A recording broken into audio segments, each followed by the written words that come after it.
Decimos que solo podemos saber quién es realmente Dios a la luz de Jesucristo, a través de Jesús. En Jesús, Dios se ha revelado como Padre, como Hijo y como Espíritu Santo.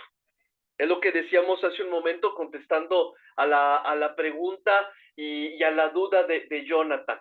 Es en Jesús en donde encontramos la plenitud de la revelación y es ahí en donde realmente podemos conocer a Dios.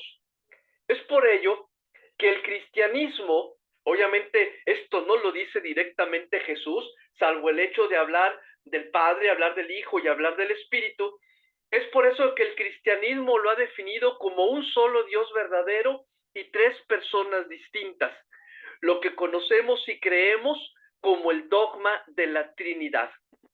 Y que vimos nosotros que surge a partir de la reflexión de la Iglesia durante los primeros siglos y que particularmente se concretiza directamente en lo que sería la fórmula de fe resultante del Concilio de Nicea y después del Concilio de Constantinopla, en la cual se define que creemos en un solo Dios que es Padre Todopoderoso, creemos en su Hijo Jesucristo que es unigénito y que es engendrado, y que creemos en el Espíritu Santo que procede del Padre y del Hijo y que con ellos recibe una misma adoración y gloria. Esto nos ha sido revelado a través de Jesús, que Dios es Padre, es Hijo y es Espíritu, un solo Dios en tres personas distintas, y ha quedado configurado a través de una reflexión teológica en lo que es el símbolo de la fe, el primero de ellos, lo que es el símbolo niceno-constantinopolitano.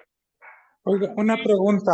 Sí, La vez pasada, los griegos ellos dicen que procede del Padre y nosotros decimos que procede del Padre y del Hijo. lo Ahí- voy a abordar al final de nuestro tema de hoy. Si me ok. permite, llego al final. Sí, ahorita lo voy a abordar. Bueno, decimos entonces que dentro de esta perspectiva es así como ha quedado definido. Sin embargo, y una cosa que nos debe de quedar es que hoy en día muchas personas, entre ellos obviamente quienes no creen en Dios, insisten que la doctrina de la Trinidad es contradictoria e irracional y por lo tanto es inaceptable. Y la pregunta es, para nosotros, para ustedes que son teólogos, ¿cómo es entonces que tendremos que esbozar los argumentos necesarios para que esta doctrina no aparezca ni contradictoria ni irracional? Y obviamente mucho menos inaceptable, sino que a partir de lo que hemos recibido como revelación de Jesucristo, pasada a través del testimonio de la Iglesia, pensada a través de la filosofía y de la teología cristiana, nos permite a nosotros creer en un solo Dios y al mismo tiempo en tres personas distintas. A fin de cuentas, el problema puede ser que resulta claro que hay un Dios. Es decir, no hay modo de negar que hay un Dios. Por lo menos para nosotros y para todas las personas se les puede decir, de acuerdo, hay un Dios. Pero, ¿cómo puede ser posible que haya tres personas distintas en este mismo Dios? Por lo tanto, y para poder entender esto, hablemos de los conceptos que fundamentan más racionalmente el dogma de la Trinidad, sin olvidar lo que ya Bauer y Ratzinger nos decían a propósito de la reflexión de la Trinidad desde la clase anterior. No podemos entender total y completamente a la Trinidad desde una perspectiva meramente filosófica y racional.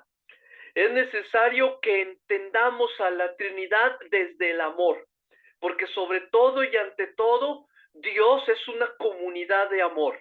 Padre, Hijo y Espíritu se aman de tal manera que se manifiestan de diversa manera para dar a conocer esta majestuosidad que viene de parte de Dios.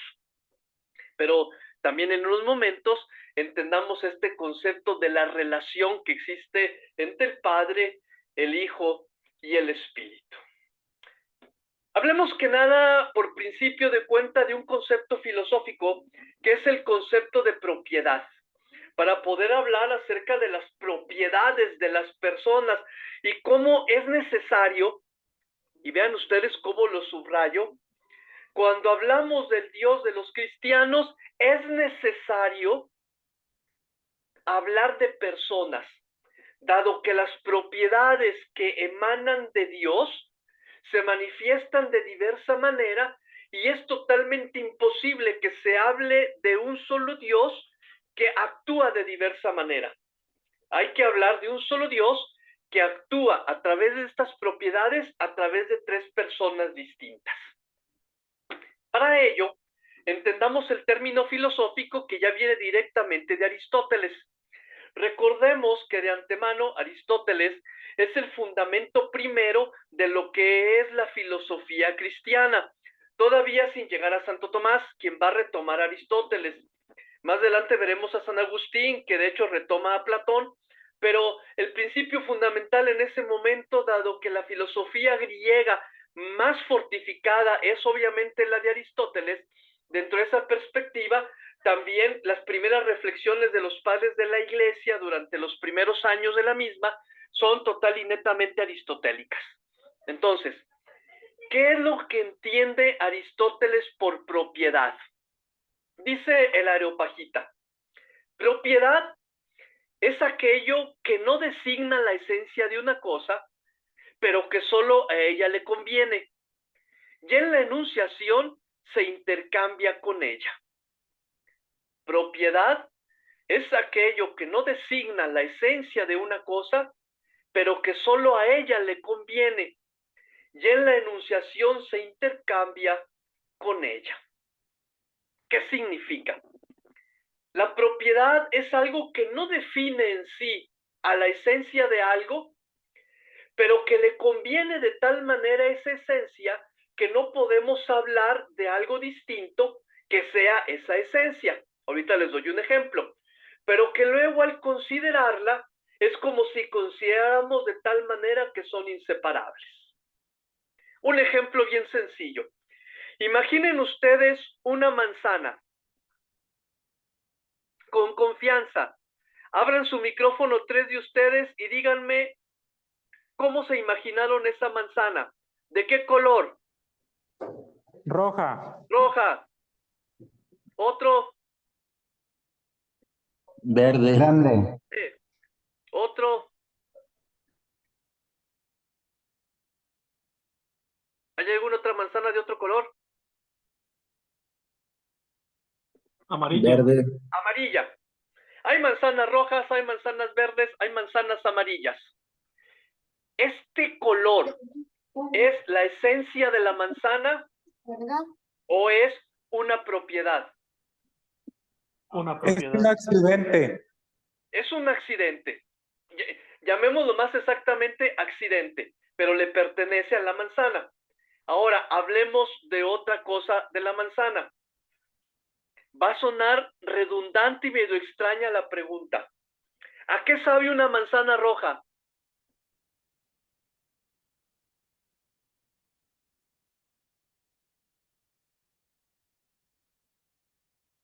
¿A qué sabe una manzana roja?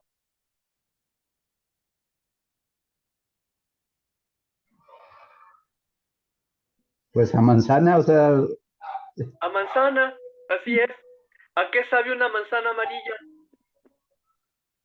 sí, igual a manzana. A manzana. ¿A qué Bueno, sabe una manzana verde?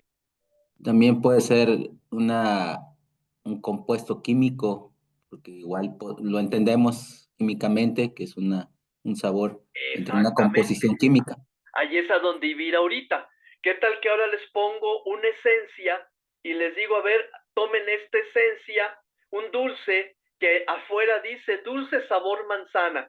Y yo no les digo a ustedes que es un dulce sabor a manzana. Ustedes conocen el sabor de la manzana y al momento que yo les doy el dulce sabor manzana me dicen, ah, sabe a manzana. Entonces, dentro de esa perspectiva, esas son las propiedades que no son la manzana en sí misma. La manzana en sí misma se compone de un color, de un sabor, de un tamaño, de una forma, que nos hace identificar tal cosa como manzana, una vez que hemos realizado la abstracción mental de eso que tenemos ahí enfrente a lo que nosotros le llamamos manzana. Sin embargo, el sabor de la manzana no es la manzana, el color de la manzana no es la manzana, el tamaño de la manzana no es la manzana, la textura de la manzana no es la manzana. Mas, sin embargo, una manzana no sería manzana sin su color, sin su sabor, sin su textura, sin lo que nosotros sabemos que es una manzana. Por lo tanto, esto es justamente a lo que se refiere Aristóteles cuando dice que la propiedad es aquello que no designa directamente a una esencia, pero que solo a ella le conviene. Es decir, una pera nunca va a saber a manzana, una sandía nunca va a saber a manzana, un melón nunca va a saber a manzana, un chabacano nunca va a saber a manzana. Entonces, la propiedad, aunque no es la esencia en sí misma, solamente esa esencia le conviene. Y llega un momento en la cual la manejamos de tal manera que son una misma cosa. Una manzana, por ejemplo, es bien sencillo de decirlo, una manzana que ya está podrida, ¿por qué no la comemos? ¿Porque está podrida o porque sabe mal? Les confío, yo nunca he comido una manzana podrida. Yo no sé qué pasará si me como una manzana podrida, si me llega a enfermar del estómago o algo llegue a pasar. Pero de antemano, lo primero por lo cual rechazo una manzana podrida es porque ya no tiene un sabor a manzana. Así de sencillo. Deja de serlo. Entonces, son cosas que le convienen dentro de esa perspectiva. Partiendo de esta definición filosófica de Aristóteles de lo que es la propiedad, empecemos a entenderla entonces ahora dentro de la dimensión teológica para entender a la Trinidad. Dice entonces, tal explicación, la de las propiedades, tuvo singular importancia para distinguir entre la única esencia divina y las tres personas. Mediante el concepto aquí introducido, podría explicarse muy bien lo peculiar de la persona, ya que las propiedades o las propietates designan simplemente las realidades objetivas que se dan en las tres personas de acuerdo a las afirmaciones de la revelación. Es decir, Dios en su propiedad de paternidad y se distingue, obviamente como en una manzana su color no es lo mismo que su sabor no es lo mismo que la textura no es lo mismo que el tamaño. La paternidad de Dios se distingue frente al Hijo, quien es un ser ingénito, obviamente que ha sido creado, y que en el desarrollo posterior se expresó aún más claramente como el no poder ser engendrado del Padre, sino el ser engendrado del Hijo y el ser expirado del Espíritu. Entonces, dentro de esa perspectiva, es aquí en donde se empiezan a entender las personas. La única esencia es Dios, pero tiene tres propiedades. Hay un Padre porque hay un Hijo. Hay un Hijo porque hay un Padre. Y hay un Espíritu porque ha sido expirado por el Padre y por el Hijo. Sigámoslo manejando así como parte originalmente de la fórmula de fe del credo niceno-constantinopolitano, en donde dice que el Espíritu procede del Padre y del Hijo. En un momento volvemos a esto, particularmente cuando hablamos de la Iglesia Oriental. Pero en este caso, cuando hablamos de las propiedades designan las realidades objetivas que se dan en las tres personas que conforman al único Dios. Es decir, si hay un Hijo, tiene que haber un Padre. Si hay un Padre, tiene que haber un Hijo. Y este Padre y este Hijo han dado lugar a lo que es el Espíritu. Este dado lugar, no quiero darlo a entender así como por obra de magia, de pronto lo sacaron de quién sabe dónde, sino que obviamente procede de ese amor mismo y del actuar del Padre y del Hijo. Ahorita lo combinaremos con otros conceptos. Entonces, Juan Damasceno, en el año 749, todavía resumiendo lo que es la teología oriental, destaca el Padre, el Hijo y el Espíritu Santo son en todo una sola cosa, exceptuando el ser ingénito, el ser engendrado y el proceder. Es decir, el ser ingénito, que es el Padre, quien no ha sido creado, el ser engendrado, que es el Hijo, y el Espíritu, que procede de ambos.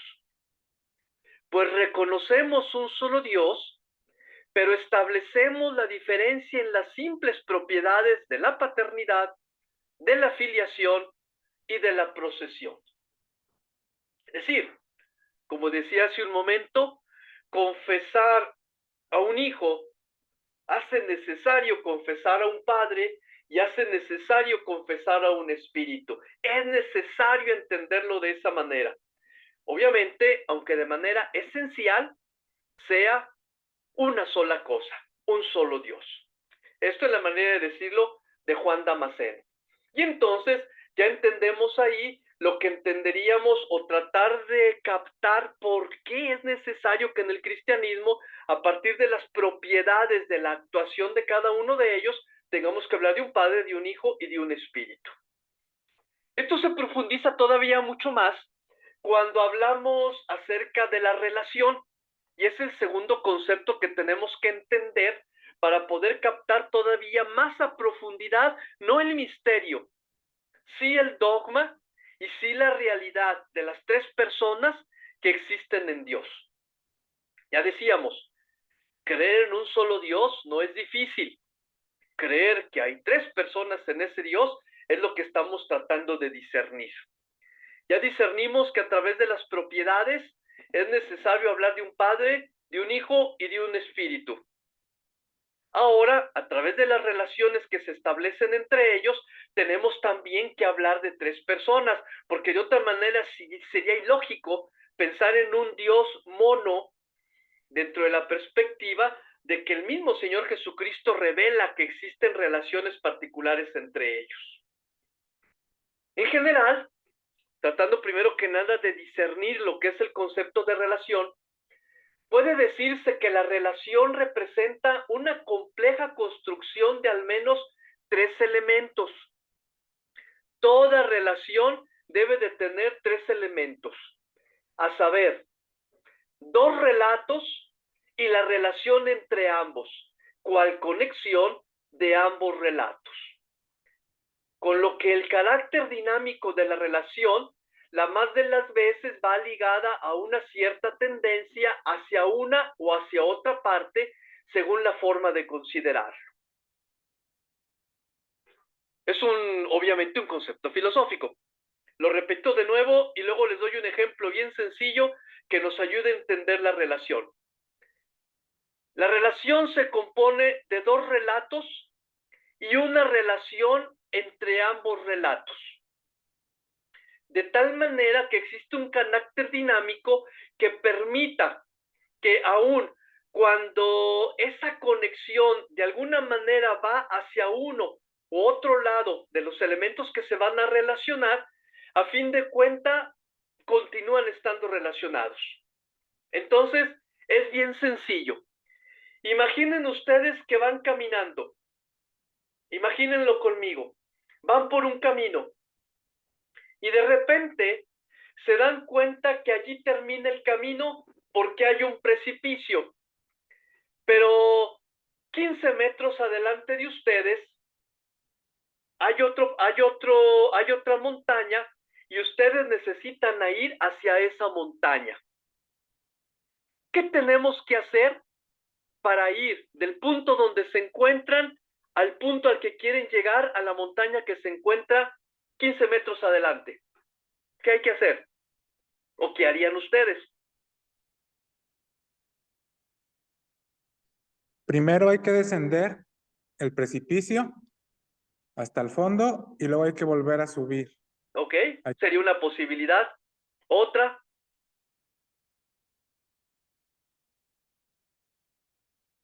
¿Qué otra cosa se les ocurre que podemos hacer?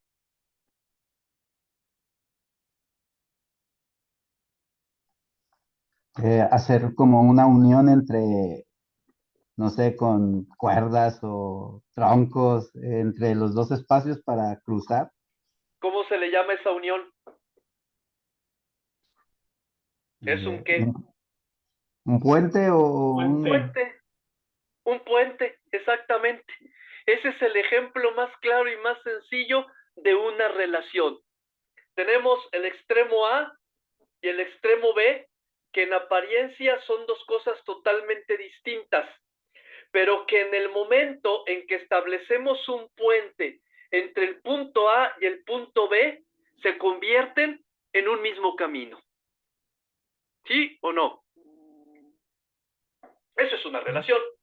Y como dice, puedes tú referirte a la parte de un lado o a la parte de otra. Imaginen ustedes, por ejemplo, a propósito de que hoy en la mañana el señor Trump acaba de tomar posesión y ya dijo que va a cuidar mucho la frontera y que va a mandar al ejército y no sé cuántas cosas más va a hacer en la frontera con México. Entonces, hay un río que divide a los Estados Unidos de México y se construyó un puente internacional. Tú estás parado del lado de México y dices, ah, caray, ¿cómo se irán a poner las cosas en Estados Unidos para los mexicanos a partir de hoy?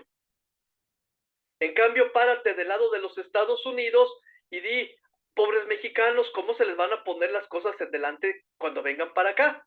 Pero a fin de cuentas, si tú quieres pasar de aquí para allá, o si ellos quieren pasar de allá para acá, se tienen que establecer determinados requisitos y características. Eso es a lo que se refiere cuando en una relación puede haber cierta tendencia hacia un lado o a otro lado de los dos extremos que estamos uniendo. Entonces, eso es la definición del concepto de relación. Dos relatos unidos, y al momento en que se unen, se convierten en una misma cosa. Ahora sí, la teología medieval, particularmente influida por Agustín de Hipona, explica esas características diferenciadoras de las personas de la Trinidad desde las relaciones de las mismas personas entre sí. Es decir, el Padre se relaciona con el Hijo porque es el Padre. Es ahí donde se establece la relación. Y la relación del Hijo se establece con el Padre porque es su Hijo. Y la relación del Padre y del Hijo se establece con el Espíritu porque ha procedido de ellos. Y el Espíritu se relaciona con el Padre y con el Hijo porque procede de y porque ellos son la procedencia de. Entonces, de esa manera explica ya no solamente la diferenciación de las personas, sino la unidad de las mismas. Desde esa perspectiva, entonces, esta es también la doctrina de San Buenaventura. Por eso dice que las propiedades personales, en el caso de la Trinidad, tienen que ser relaciones. O como lo expresaba en él en un bonito latín, propietates personales necesse esse relaciones. ¿Sí? Las propiedades personales en la Trinidad tienen que ser necesariamente relaciones, porque distinguen realmente a la persona. Es decir, no es la relación de la orilla del precipicio y la orilla del precipicio a través de un puente, sino que son propiedades que nacen de una relación personal, padre, hijo, hijo, padre, padre e hijo, espíritu, espíritu, padre e hijo. Y de esa manera es entonces que se va entendiendo mucho mejor. Santo Tomás lo hace un poquitito más a fondo cuando en su Compendium Theologiae, redactado en el año 1272, desarrolla una vez más su doctrina con singular claridad y sencillez. Y obviamente junta las propiedades de las que hablamos a partir de Aristóteles y las relaciones de las que hablamos a partir de Agustín. Y dice Santo Tomás, al Padre le corresponden tres propiedades: la paternidad respecto al Hijo, la inascibilidad respecto del Hijo y del Espíritu, y la communis inspiratio junto con el Hijo respecto del Espíritu Santo. Lo explicamos de una manera bien sencilla. Primera persona de la Trinidad, el Padre, cuyas propiedades se explican desde la relación. Primero que nada, la paternidad respecto del Hijo. Y luego la inascibilidad. La inascibilidad significa que el Padre no ha sido creado, que el Padre no ha sido engendrado, sino simple y sencillamente el Padre es. A diferencia del Hijo, recuerden que ha sido engendrado y no creado. Eso es lo que dice el credo que nosotros profesamos. Desde esta perspectiva, la relación entre el Padre y el Hijo se entiende con esa propiedad. Su paternidad y su inascibilidad. Y con respecto al Espíritu, comparte junto con el Hijo la propiedad de la communis inspiratio, que significa que junto con el Hijo, el Espíritu Santo procede de ambos, ha sido inspirado por ambos. Entonces, el Padre tiene tres propiedades: ser Padre, ser inspirador del Espíritu y además no ser creado. Al Hijo le corresponden dos propiedades, siempre en relación: su filiación respecto del Padre y la communis inspiratio junto con el Padre respecto al Espíritu. Volvemos a tocar aquí de nuevo el hecho que de acuerdo al credo niceno-constantinopolitano, el Espíritu procede del Padre y del Hijo. En unos momentos más resolvemos la situación de la que nos ha estado cuestionando Joel y Jonathan con respecto a la cuestión de Oriente del Espíritu Santo. Llegaremos ahorita en un momento. Si ustedes se dan cuenta, hablamos obviamente entonces ya no solamente del que es Padre, del que es Hijo y del que es Espíritu, sino de la necesaria manera de hablar de tres personas cuando hablamos de las relaciones que se establecen entre esas tres personas. Y por último, al Espíritu le corresponde solamente una única propiedad, que es proceder del Padre y del Hijo. No hablamos todavía de actuación. Hablamos de propiedad y hablamos de la relación, como se debe entender todavía mucho más personalmente las tres personas de la Trinidad. Un solo Dios, en esencia, pero tres personas, dado que tienen propiedades diversas y tienen relaciones diversas. El Padre, que es Padre con respecto al Hijo, que no ha sido creado con respecto a sí mismo y que inspira al Espíritu. El Hijo, que es Hijo con respecto al Padre y que inspira al Espíritu, y el Espíritu, que es procedencia o inspiración del Padre y del Hijo. Dentro de esa perspectiva, entonces, es como Santo Tomás entiende mucho mejor y clarifica este concepto de las relaciones en la Trinidad para poder entender necesariamente a las tres personas diversas que la componen.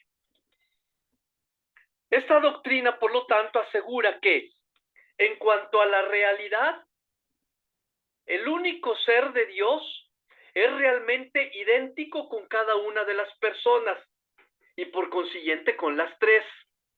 Y que gracias a las relaciones como constitutivas de las personas, éstas se distinguen realmente entre sí. Dicho de otra manera, a través de las relaciones es como podemos entender que este único Dios en realidad puede ser uno mismo, aun cuando sean tres personas. Pero al mismo tiempo, gracias a estas relaciones que constituyen a cada una de las personas, ellas se distinguen también entre sí. El Padre no es el Hijo no es ni el Padre ni el Espíritu, y el Espíritu no es ni el Padre ni el Hijo. Los tres son un único Dios verdadero, pero en base a sus relaciones y a sus propiedades, se distinguen como tres personas distintas. Independientemente de las distintas exposiciones teológicas, obviamente que se van a ir dando a lo largo de los siglos, particularmente cuando hablaremos acerca de lo que es la exposición teológica de parte de las iglesias reformadas a partir de Martín Lutero y mucho antes de lo que es la concepción de la Trinidad desde el punto de vista teológico de las iglesias orientales a partir de la Reforma del año 1054, independientemente de ello, cuando hablamos de la Trinidad, es necesario que comprendamos que existen 4 relaciones entre ellos. La generación activa del Hijo por el Padre y la generación pasiva del propio Hijo por el Padre. Dicho de otra manera, el Padre que genera al Hijo y el Hijo que es engendrado por el Padre. Eso es lo que se refiere a una generación activa y una generación pasiva, que es obviamente la misma experiencia que, por ejemplo, nosotros compartiríamos con nuestros padres. La generación activa vino de parte de papá y de mamá, quien me dio lugar a mí, y la generación pasiva soy yo, resultado de la generación que propiciaron mis padres. 3. La inspiración activa del Espíritu por el Padre y por el Hijo como principio único. Es decir, no es que el Padre haya expirado y el Hijo haya inspirado al Espíritu, sino que ambos en unión han inspirado al Espíritu. Y desde ese punto de vista, la inspiración pasiva de parte del Espíritu por parte del Padre y del Hijo. Es decir, si ustedes se fijan, lo establecen como 4 relaciones en perspectiva de que es una relación de ida y de vuelta. El Padre que engendra al Hijo y el Hijo que es engendrado por el Padre. Allí hay una doble relación. Y el Padre y el Hijo de quien procede el Espíritu y el Espíritu que es inspirado por el Padre y por el Hijo. Entonces, desde esa perspectiva, se entiende la relación que se establece entre las personas. En esas 4 relaciones, que no son más que los distintos procesos fundados en su carácter relacional, la generación y la inspiración, se constituyen de tal modo las 3 personas que son 3 personas o una hipóstasis. En nuestra siguiente clase, cuando hablemos acerca de las personas que conforman la Trinidad, de las características de las personas de la Trinidad, de la actuación de las personas de la Trinidad, hablaremos y profundizaremos este concepto de hipóstasis. Ahorita lo he dejado entre paréntesis solamente para hablar acerca de esta diferenciación de personas en un solo Dios verdadero. Y desde ese punto de vista, entonces, de tal manera que esas 3 personas son subsistentes, aunque no total y netamente individuales, porque recuerden que conforman un solo Dios único y verdadero.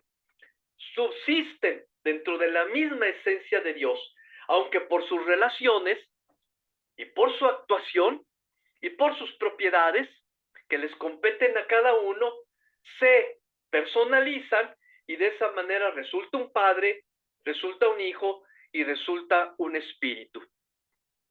Todo ello siempre a raíz de la revelación. Es decir, piénsenle ustedes de otra manera. Si el Señor Jesús no hubiese hablado del Padre, si el Señor Jesús no hubiese hablado del Espíritu, si el Señor Jesús no hubiese dicho, mi Padre y yo somos uno, y les enviaré un consolador que les hará llegar a la plenitud de la verdad. Si el Señor Jesús no hubiera dicho, vayan ustedes y evangelicen a todos, y bautícenlos en el nombre del Padre, y del Hijo, y del Espíritu Santo. Y si el Señor Jesús no hubiese dicho, reciban al Espíritu, nosotros no estaríamos hablando de la Trinidad. Estaríamos hablando nada más de un cristianismo que sería simple y sencillamente Jesús. Y hubiera dicho yo y yo. Sin embargo, fue revelado por Él y nos ha sido transmitido la revelación de Jesucristo a través de la predicación del Evangelio, en la cual este Dios se relaciona a sí mismo y da lugar a 3 personas diversas, que son un Padre, un Hijo y un Espíritu. En la medida en que el fundamento de la persona, obviamente hablamos de la persona entendida en sentido comparativo a nuestras personas. La vez pasada, recuerdan ustedes que decíamos, no vamos a hablar exactamente del concepto de persona humana. Estamos homologando el concepto de persona como algo diferente, distinto del otro. Aunque obviamente la manera de concebir el concepto de persona en Dios no es del todo el concepto que tengamos que definir del concepto de persona en el humano.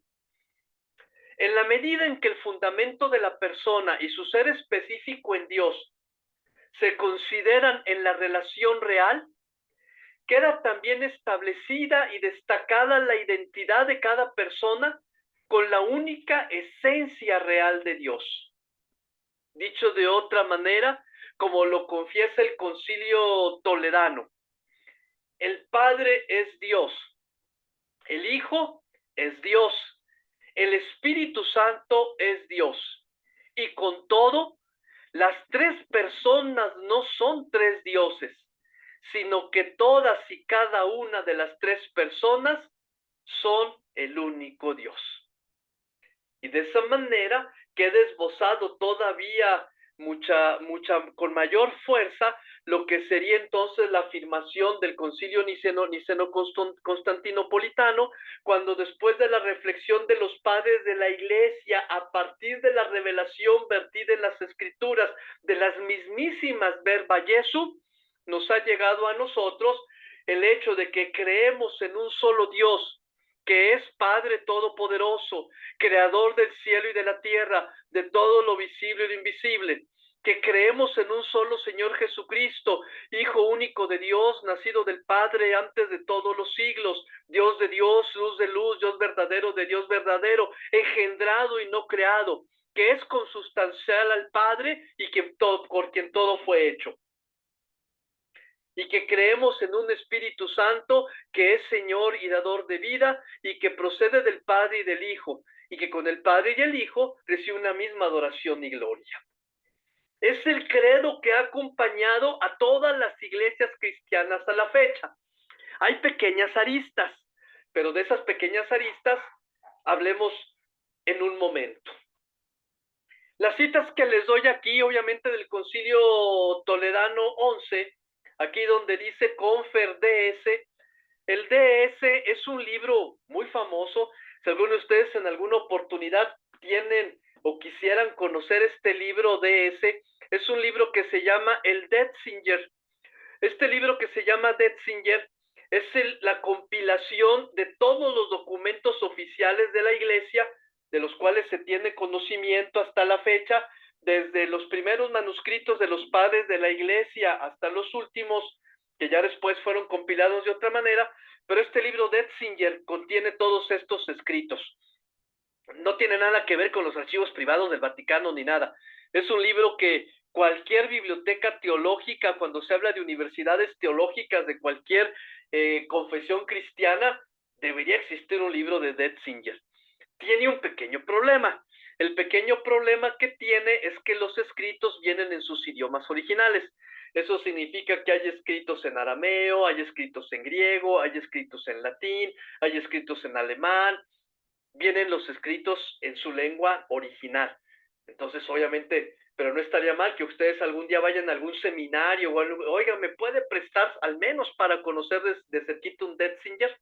Y para que no les platiquen a ustedes de este libro del Detzinger. Me gusta la manera como el Concilio Toledano resume todo lo que fue el excursus de la reflexión filosófica y teológica para lograr entender cómo es que es posible que el cristiano confiese un solo Dios verdadero y tres personas distintas en lo que es ya no para nosotros el misterio de la Trinidad. Claro, siempre habrá algo que no alcancemos a entender, porque a fin de cuentas, si entendiésemos todo, estaríamos ya al mismo nivel de Dios. Y eso solamente va a ser posible cuando, según dice el Señor Jesús, lleguemos todos a la plenitud de la verdad y todos seamos uno en el Padre y en Él. En ese momento conoceremos completamente las cosas. Pero mientras estamos tratando de hacer un excursus filosófico y teológico de lo que sería prácticamente esta manera de comprender la Trinidad. Más allá de lo que siempre se ha dicho, de que es un misterio y no se puede entender, y que vayamos a una misa y nos prediquen, o que vayamos a un culto dominical y nos prediquen, o que vayamos y nos digan, es aquí en donde queda plasmado el misterio de Dios y su magnificencia y su profundidad y su grandeza. Sí, todo eso es cierto, mas sin embargo, la revelación hecha a través del Señor Jesucristo en el Evangelio nos da a conocer completamente cómo es este Dios con el que nosotros vivimos y en el que nosotros creemos. O como dice Pablo, el Dios en el que nosotros vivimos, nos movemos y somos. Y maravillosamente, después de entender esto de las propiedades y de las relaciones, lo entendemos maravillosamente como lo dice el Concilio Toledano. El Padre es Dios, el Hijo es Dios, el Espíritu Santo es Dios. Y con todo, las tres personas no son tres dioses, sino que todas y cada una de las personas son el único Dios. Entendámoslos todavía a través de otro concepto, que es lo que en el ámbito cristiano nosotros conocemos como la pericóresis. ¿Qué es la pericóresis? He querido yo plasmárselos a través de esta pequeña gráfica que tienen a la izquierda de sus pantallas, en donde parecería un sistema de conjuntos matemáticos, es decir, un universo que a su vez tiene tres pequeños conjuntos que se encuentran intercalados entre sí. Ese es justamente lo que sería el concepto cristiano de la pericóresis, y a través del cual nosotros podemos entender las relaciones que se establecen entre las tres personas divinas para en sí mismas conformar un solo Dios único y verdadero. Si quisiésemos entenderlo, llamémosle así, toda la circunferencia grande que tienen frente a ustedes es Dios, uno y verdadero. Pero en este Dios único y verdadero subsisten tres personas distintas, un Padre, un Hijo y un Espíritu, que a más de ser uno mismo, se encuentran intercaladas entre sí por las propiedades y las relaciones que los unen. Ese sería entonces lo que nosotros entenderíamos como pericóresis. La pericóresis, por lo tanto, entonces, es el concepto teológico cristiano que expresa el grado de unión entre las personas de la Trinidad. El ser en de las personas entre sí implica el modo en que el Padre es en el Hijo y el Hijo es en el Padre es en el Espíritu Santo y así sucesivamente. Se entiende de nuevo con la gráfica que tenemos allí.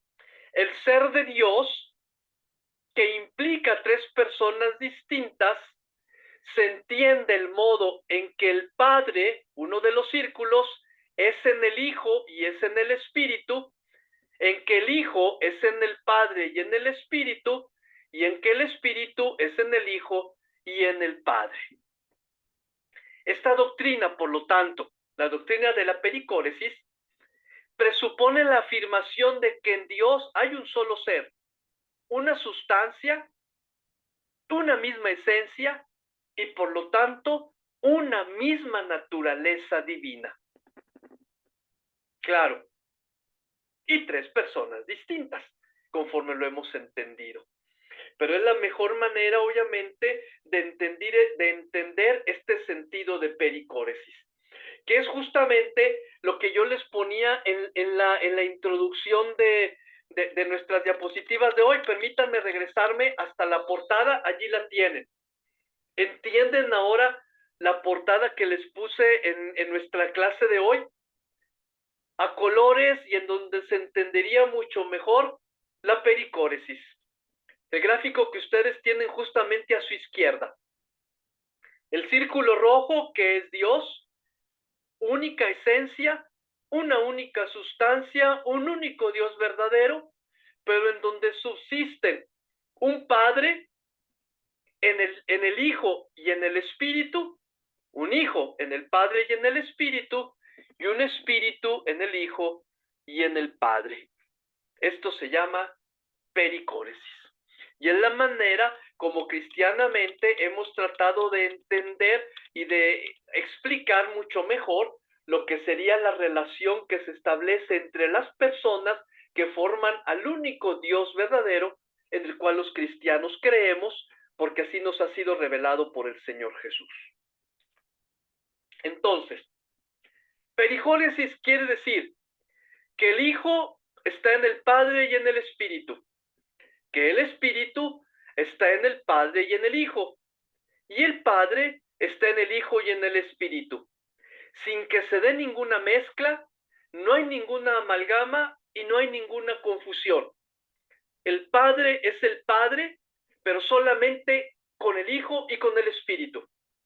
El Hijo es el Hijo, pero solamente con el Padre y con el Espíritu. El Espíritu es el Espíritu, pero solamente con el Padre y con el Hijo. No existe la posibilidad de que existan de manera individualizada y no existe la posibilidad de que existan de una manera amalgamada, confusa. Aún cuando las tres personas constituyen el único Dios verdadero en el que creemos.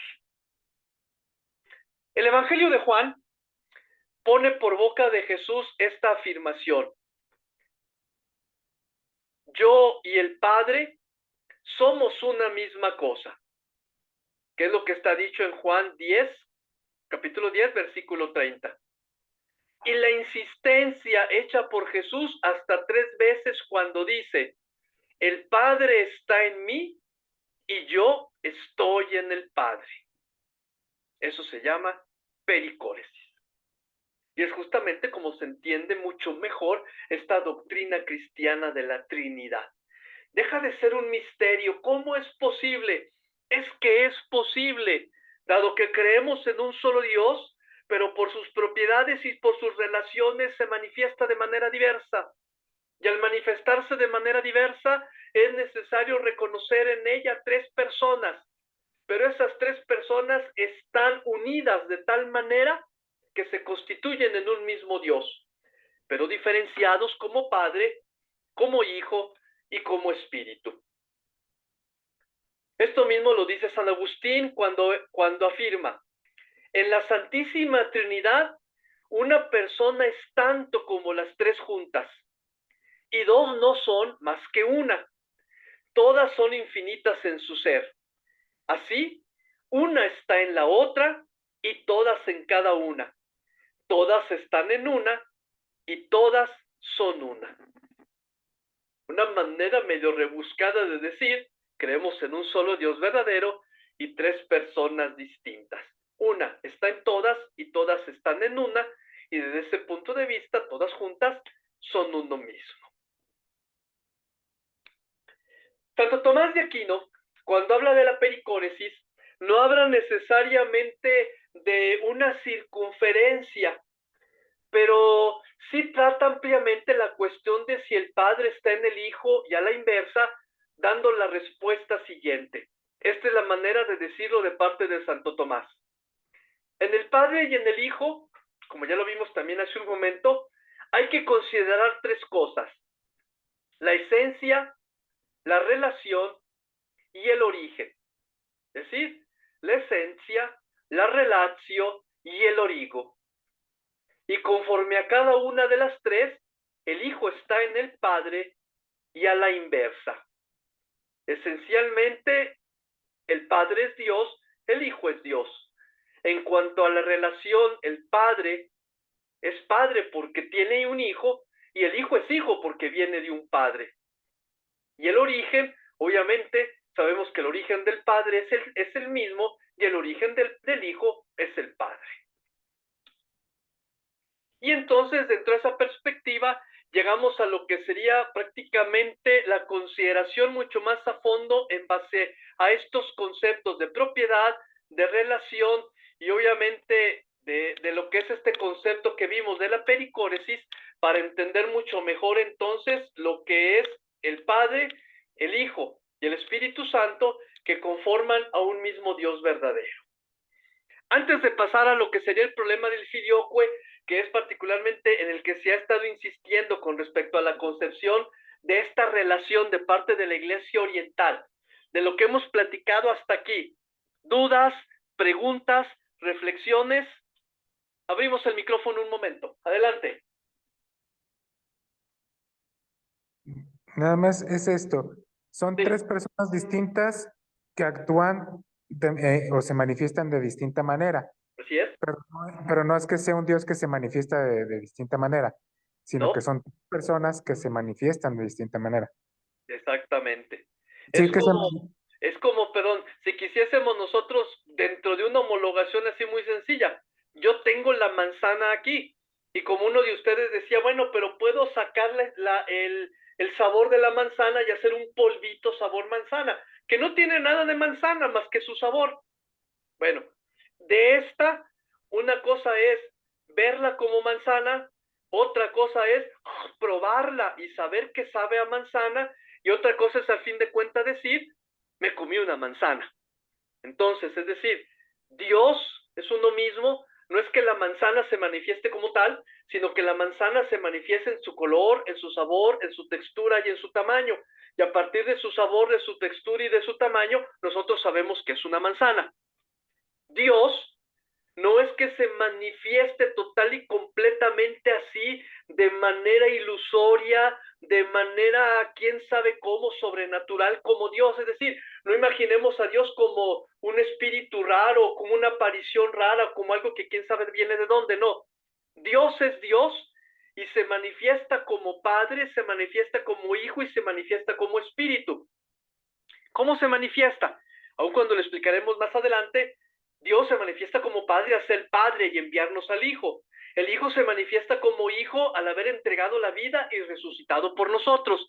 Y el Espíritu se manifiesta como el Consolador que nos hace llegar a la plenitud de la verdad. Entonces, es la manera como Dios se manifiesta a través de las personas.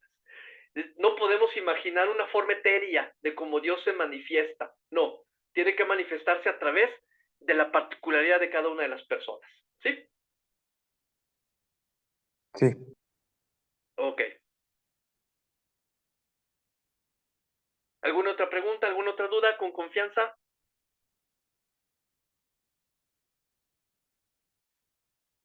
Bueno, si no hay más dudas, si no hay preguntas, ahora sí, entro a lo que por ahí ya nos atisbaban desde la clase pasada. Creo eras tú, ¿verdad, Joel? Que nos hablaba de esta diferenciación de cómo se concebía el espíritu por parte de la Iglesia Oriental.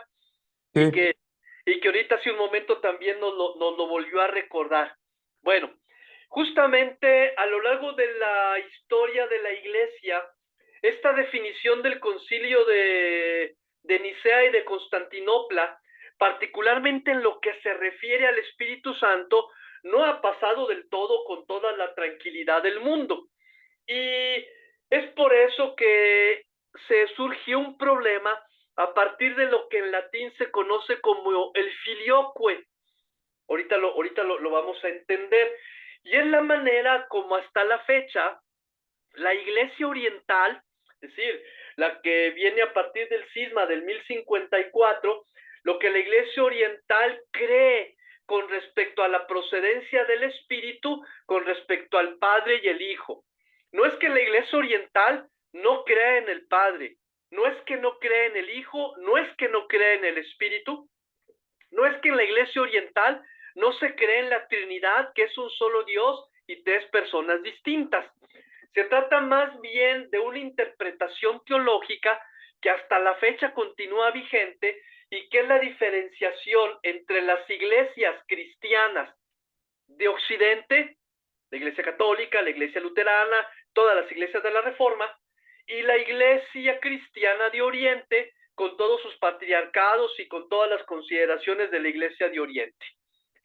¿En dónde radica la interpretación teológica? Ojo, no es un error dogmático, no es un error herético, es solamente una interpretación teológica que hasta la fecha sigue vigente, pero de alguna manera se ha tratado de ceder. Y es obviamente lo que se ha llamado el problema del filioque. Cuando el credo niceno-constantinopolitano dice: creo en el Espíritu Santo, Señor y dador de vida, que procede del Padre y del Hijo. Este procede del Hijo, su terminología latina es filioque. Y sucede que las iglesias orientales no aceptan este filioque, no aceptan ellos que el Espíritu Santo proceda también del Hijo. La razón es muy sencilla.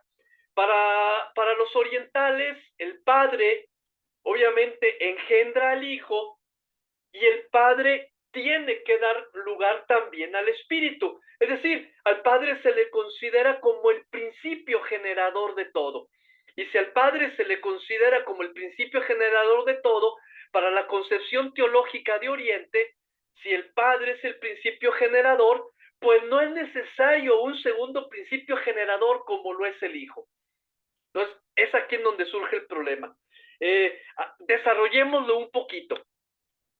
Para el año 589, fecha en que acaba de formularse definitivamente en el Concilio de España la doctrina del Espíritu Santo que procede del Padre y del Hijo, es decir, todavía a lo largo del tiempo, desde aquel concilio de Nicea en el año 313 y desde el concilio de Constantinopla en el año 384, en el cual sale la fórmula de fe, todavía se utiliza el credo niceno-constantinopolitano, existe otra fórmula de fe de los apóstoles, etcétera, etcétera, pero no es que haya habido todavía mucha claridad sobre la definición completa del Padre, del Hijo y del Espíritu, particularmente del Espíritu.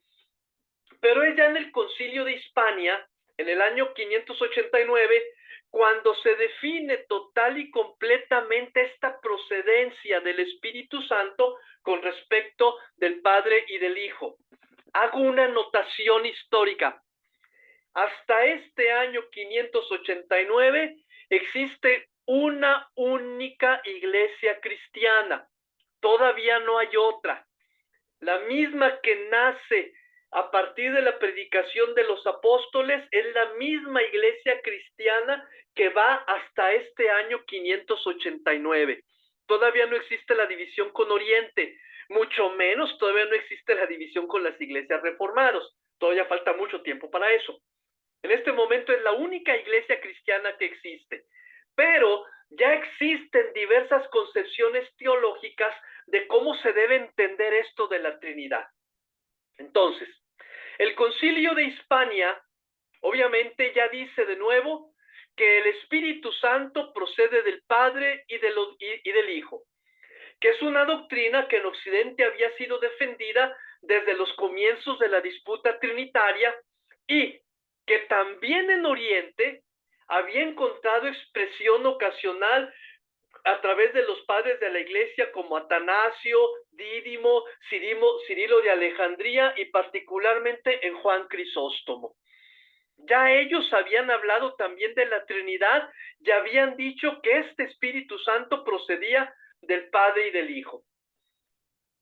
Más adelante, en tiempos del Papa Martín, ya en el año 649 y entre el año 649 y 653, se llega a un primer enfrentamiento entre aquellos que se encuentran en el lado oriental de la iglesia cristiana y los que se encuentran en la parte occidental de la iglesia cristiana. Todavía no hay división. Sin embargo, recuerden ustedes que había una división política mediante la cual el Imperio Romano se había dividido. Constantino traslada la capital del Imperio Romano a Constantinopla, hoy Bizancio, mientras que Roma se la deja al Papa. Y entonces existía ya el mundo occidental regido por el Papa y el mundo oriental regido por Constantino. Y de allí una división en pensamiento y hasta cierto punto, si queremos decirlo desde entonces, aun cuando no es oficial todavía el cisma, ya una iglesia oriental con sede en Constantinopla y una iglesia occidental con sede en Roma. Y A partir de ese momento, en tiempo del Papa Martín, ya hay un primer enfrentamiento entre el Oriente y el Occidente a propósito de dicha fórmula.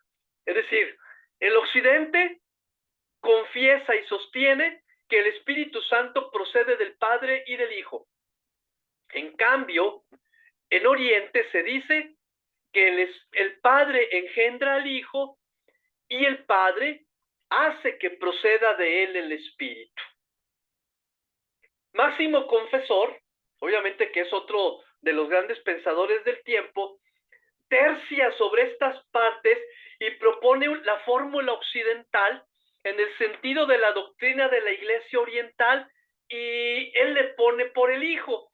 Y en ese momento medio se soluciona la controversia.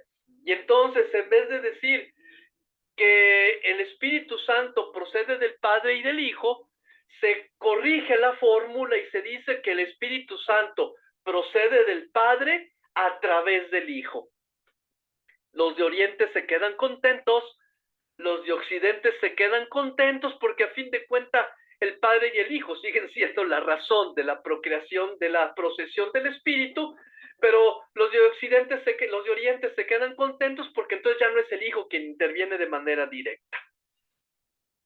Sin embargo, en la fiesta de Navidad del año 808, en Jerusalén, que pertenece al Oriente, los monjes franceses recibieron graves reproches por parte de los monjes orientales a causa de haber cantado el filioque en el credo de la misa. Es decir, volvieron a repetir el credo niceno-constantinopolitano como estaba esbozado. Creo en el Espíritu Santo que procede del Padre y del Hijo. Y desde ese punto de vista, Carlomagno, que es el emperador todavía en ese momento, hizo que al año siguiente el sínodo de Aquisgrán volviese a tratar explícitamente esa doctrina y rogó al Papa León que la sancionase con su autoridad. El Papa, por no querer entrar en conflicto ni con Oriente ni con Occidente, y como dice él, más por razones de paz que de contenido, quería que el filioque, que solo se empleaba en España y en Francia, pero no en Roma, volviese a sacarse del credo. Y desde ese punto de vista, entonces, fue un intento de que de nuevo el filioque desapareciera del credo como nosotros lo conocemos. Sin embargo, se mantuvo. El intento del Papa León por quitar el filioque del credo niceno-constantinopolitano no progresó, y en Occidente se siguió empleando la fórmula: creo en el Espíritu Santo que procede del Padre y del Hijo. En el año 867, bajo Focio, entró ya el filioque en el enfrentamiento entre Oriente y Occidente, ya como una diferencia doctrinal. Y en el año 1054, obviamente, este tema del filioque, además del tema de la celebración de la Navidad, que los de Occidente seguían en que la Navidad se celebrara el 24 de diciembre, mientras que los de Oriente sostenían que la Navidad debería de celebrarse el día 6 de enero, fiesta de la Epifanía. Junto con esta controversia de la Navidad, más la controversia del filioque, la diferencia se acentúa y entonces se da el rompimiento entre la Iglesia de Oriente y la Iglesia de Occidente. Y de esa manera, Focio queda como Papa de la Iglesia de Occidente y Miguel Cerulario queda como Patriarca de Constantinopla, y a partir de él, dos iglesias totalmente separadas a causa particularmente de la manera como se concibe que el Espíritu Santo procede. Para el Occidente, del Padre y del Hijo; para el Oriente, solamente procede del Padre. Y fue justamente entonces cuando en ese mismo siglo XI, ya de manera oficial, en la Iglesia romana y hasta la fecha, el filioque sigue apareciendo en la fórmula de la profesión de fe. Y es por eso que en todas las celebraciones de la misa de la Iglesia Romana Católica, a la fecha se sigue diciendo: creo en el Espíritu Santo, Señor y dador de vida, que procede del Padre y del Hijo. Mientras que en la Iglesia Oriental se sigue diciendo que procede solamente del Padre. Desde ese punto de vista, y hay que decirlo así como ya lo expresaba yo hace un momento, es una visión, en una visión más profunda, la diferencia que aquí se advierte no es tanto una diferencia en la fe en cuanto a la interpretación teológica, que debió partir del acerto agustiniano de que nosotros tenemos los dos vocablos bíblicos de engendrar y de proceder. Pero nadie puede decir cómo se distinguen ambos procesos en Dios.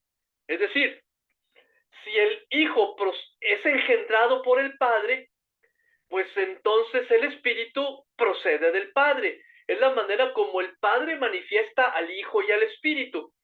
Pero la pregunta es, desde el punto de vista del vocablo latino y desde el vocablo español, hoy en día, ¿qué diferencia habría entre engendrar y proceder? Yo puedo decir que yo fui engendrado de mis padres, pero también puedo decir que procedo de mis padres. Y no existe una distinción real, completa, que permita que exista una diferenciación de conceptos. Entonces, no es una diferencia de fe, es una diferencia de interpretación. La afirmación que hacen en Oriente de que el Espíritu procede solo del Padre y no del Hijo también, obviamente para nosotros conlleva el peligro de que el Padre no transmita ya aquí su fecundidad al Hijo. Es decir, que el Hijo no sea ya igual al Padre, sino que la expiración del Espíritu no sea más que un mero instrumento del Padre. Dicho de otra manera, si nosotros aceptamos totalmente la fórmula de los orientales, mediante la cual el Hijo no es capaz de expirar al Espíritu, no le estamos restando la fuerza de la relación y de la propiedad del Padre, que transmite toda su fecundidad al Hijo, quienes a su vez transmiten toda su fecundidad al Espíritu. Entonces, es lo que queda así en cuestionamiento de lo que se podría decir de este problema que hasta la fecha se ha suscitado entre la Iglesia de Oriente y obviamente la Iglesia de Occidente. Sin embargo, ha habido acercamientos. Hoy en día puede decirse que aun cuando no ha cambiado esta situación, la Iglesia Romana de Occidente sigue defendiendo el credo con la fórmula del filioque, que el Espíritu procede del Padre y del Hijo, mientras que la Iglesia de Oriente sigue defendiendo que el Espíritu procede únicamente del Padre, aun cuando está en comunión con el Hijo. Ya de alguna manera ha habido acercamientos y hoy en día podemos valorar que dentro de la manera de decir el coloquio teológico y las oraciones dentro de la Iglesia Romana de Occidente, ya se dice una fórmula un poco más ecuménica y de más acercamiento con Oriente. Ahora se dice al Padre por el Hijo en el Espíritu Santo, que era más o menos la fórmula que acercaba un poquitito más como lo habíamos dicho con anterioridad.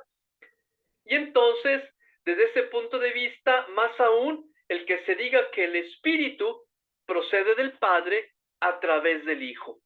Sí, está suavizado. Seguimos reconociendo en Occidente que el Espíritu procede del Padre y del Hijo, pero lo suavizamos para Oriente diciendo, sí, procede del Padre, pero pasó por el Hijo. Si tú quieres, el Hijo no fue, pero tuvo que pasar. Queda entonces suavizada la fórmula al Padre por el Hijo en el Espíritu Santo. ¿Sí? Entonces, dentro de esa perspectiva es como se ha tratado de suavizar este problema y este conflicto, como nos lo decía por ahí Joel anteriormente, que es la distinta manera de concebir la procedencia del Espíritu entre la Iglesia de Oriente y la Iglesia de Occidente. Adelante, Dalia. Sí, una pregunta. Sí. ¿La Iglesia de Oriente actualmente también está bajo la, como bajo el cuidado, ¿De vamos la a decir, autoridad? sí, de de Roma, ellos No, siguen aparte. son totalmente independientes.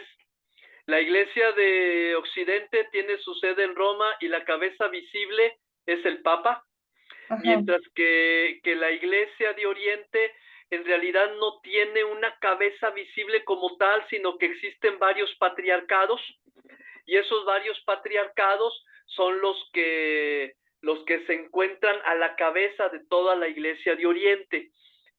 Pero de alguna manera se reconoce como por mayor antigüedad a lo que es el patriarcado de Bizancio, que era lo que antiguamente era Constantinopla, que actualmente está por allí por Turquía, en donde se encuentra la sede del patriarcado de la Iglesia de Oriente, y que por lo tanto son dos autoridades totalmente diversas.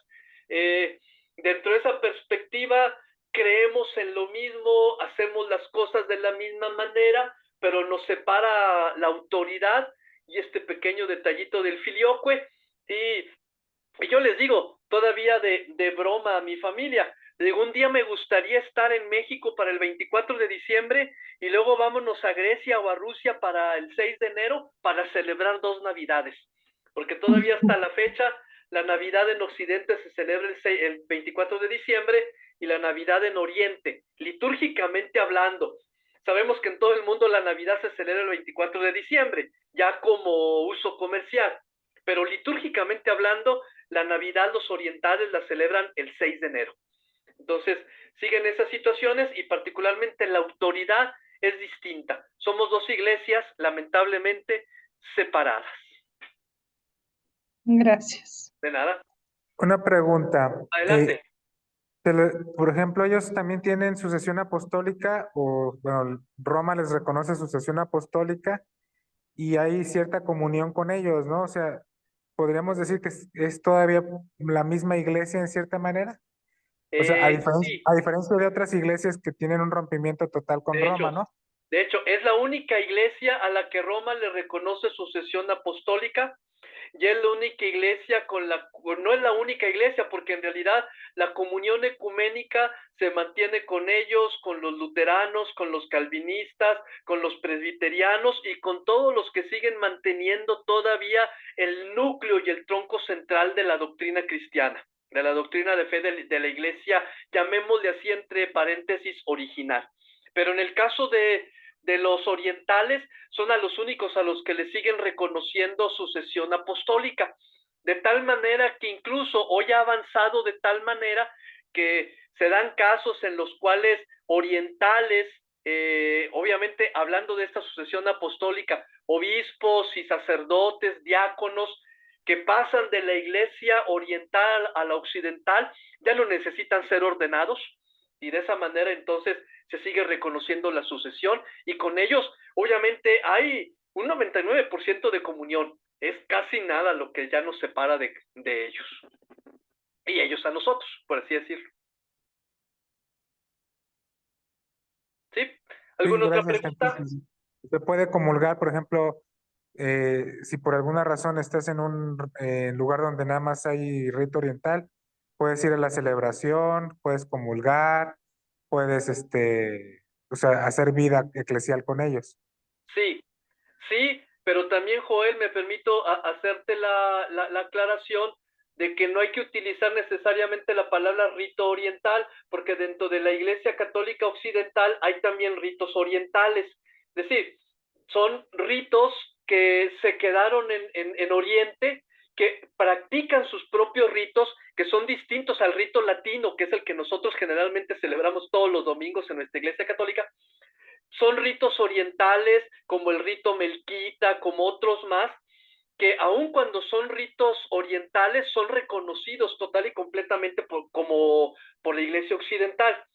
Entonces, llamémosle más bien, si por alguna razón te toca asistir a una celebración de la Eucaristía en una iglesia oriental, estos son totalmente válidos los sacramentos, dado que ellos siguen manejando los 7 sacramentos como se manejan total y completamente dentro de la iglesia occidental. No así, obviamente, cuando pasa ya en las iglesias reformadas, que ya le hicieron variación a los sacramentos. Ahí ya son otras consideraciones a tratar. Pero en el caso de la iglesia de Oriente no hay absolutamente ningún problema. Y de cualquier manera, Recuerda que Ecclesia Supplet, y a fin de cuentas lo más importante es la fe en la iglesia, la fe en Dios y en la Trinidad, que es a fin de cuentas el que obra todo en todos. Independientemente de que le recemos a Dios en una iglesia católica, en una presbiterana, en una luterana, en una calvinista, o como dice Jesús, llegará el día en el cual los verdaderos adoradores del Padre lo adorarán en espíritu y en verdad. Así que lo importante es tener fe. Pero tus precisaciones son correctas. Gracias. ¿Alguna otra duda? Bueno, me permite hacer nada más una pequeña precisación también para que no quede como laguna. No lo escribí aquí directamente porque después me acordé. Una pequeña precisación sobre la manera como las iglesias reformadas tienden a interpretar la consideración de la Trinidad. De entrada, es exactamente lo mismo. Es por eso que no he hecho ninguna salvedad, a diferencia de la salvedad que hicimos del filioque con respecto a la iglesia oriental. Las iglesias reformadas, es decir, todas aquellas que a partir de Martín Lutero, de los años 1500 en delante, Martín Lutero, Calvino, Zwinglio, la iglesia presbiteriana más adelante, que es la iglesia reformada de Inglaterra, y todas las iglesias cristianas que se derivan de ellos, siguen considerando el concepto de la Trinidad exactamente de la misma manera como nosotros lo creemos. Sin embargo, la acentuación es diversa. A partir de la concepción de Martín Lutero, de la justificación de la fe a partir de Jesucristo, Martín Lutero lo que hace es poner en el centro de todo el discurso salvífico al Señor Jesús y a la fe en el Señor Jesús. Y por lo tanto se pierde mucho de vista la acción dentro de la economía salvífica del Padre y la acción del Espíritu, y se pone más el acento en la actuación del Señor Jesús como el obrador de la salvación. Los teólogos más grandes que existen y pensadores entre los católicos y obviamente los luteranos, los calvinistas y demás, defienden las mismas teorías y la misma aceptación teológica de la Trinidad. Un solo Dios verdadero con tres personas diversas. La única diferencia radica en que las iglesias cristianas más tradicionales, como la católica, como la oriental y las pequeñas iglesias que derivan de ellos, siguen hablando de la Trinidad como el núcleo fundamental de la fe cristiana, mientras que las iglesias reformadas, sin negar la Trinidad y sin negar la presencia de un único Dios con tres personas distintas, son más dados a hablar de la acción salvífica que se realiza a través de Jesucristo y de su Pascua, y obviamente la justificación que proviene de la fe en él. Entonces, dentro de esa perspectiva, es también la única diferenciación en cuanto a la profundización en el misterio de la Trinidad.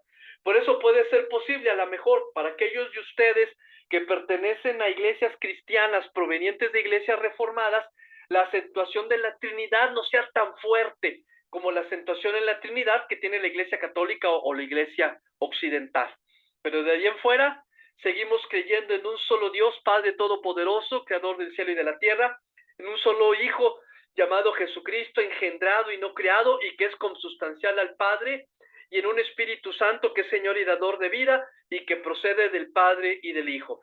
O si gustan suavizarlo un poquitito más, que procede del Padre a través del Hijo. Y de esa manera entramos todos en comunión y entendemos un poquitito mejor cómo es que a través de las relaciones, que es siempre una relación de amor, se entiende mucho mejor este Dios único y verdadero, manifestado en tres personas diversas, como lo entendemos nosotros.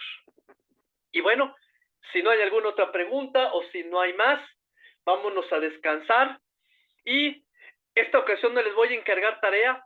Reflexionen nada más ustedes sobre esto que hemos platicado el día de hoy, y la siguiente semana nos reencontraremos de nuevo para hablar acerca de esta situación de las personas y cómo es que se distinguen y cómo es que actúan a través de la revelación, el Padre, el Hijo y el Espíritu en la economía de la salvación, y que nos permite seguir hablando de este Dios único y verdadero y tres personas distintas. ¿De acuerdo? Si no hay más, Buenas noches. Muchas gracias. Buenas noches. Cualquier pregunta, de todas maneras, saben que estamos en el WhatsApp con toda confianza. Cuídense mucho, Dios les bendiga. Me imagino que todos estamos acá para el norte y estamos en tiempos de frío. Abríguense bien, cobíjense bien.